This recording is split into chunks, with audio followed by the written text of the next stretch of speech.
Is there a higher interest or a higher incidence of myocarditis among adolescent males 16 to 24 after taking your vaccine?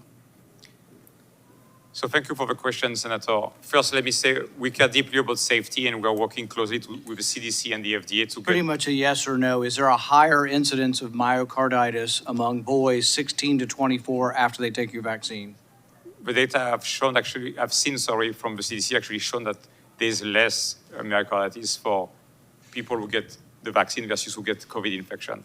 You're saying that for ages 16 to 24 among males who take the COVID vaccine, their risk of myocarditis is less than people who get the disease. That is my understanding, That Senator. is not true, and I'd like to enter into the record 6 peer-reviewed papers from the Journal of Vaccine, the Annals of Medicine, that say the complete opposite of what you say. I also spoke with your president just last week, and he readily acknowledged in private that, yes, there is an increased risk of myocarditis. The fact that you can't say it in public is quite disturbing.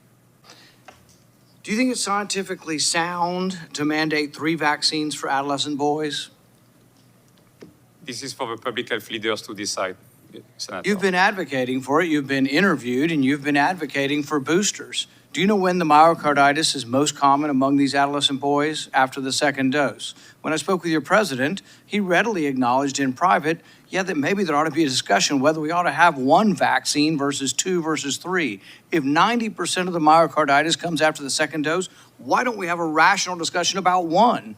Marty McCary, a physician from Johns Hopkins, has said exactly the same thing. It's been discussed, and yet we have this ridiculous notion from the CDC.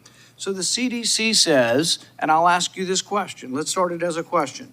Your 16-year-old's had COVID. Your 16-year-old gets better and now has recovered from COVID. You vaccinate them and they get myocarditis. Are you going to give them 2 more vaccines? Your child, give them 2 more vaccines? I'm not a clinician. I will have to discuss. You have children. I do. Have you vaccinated your children? I have. How many times? 3 or 4 times. 3 or 4 times.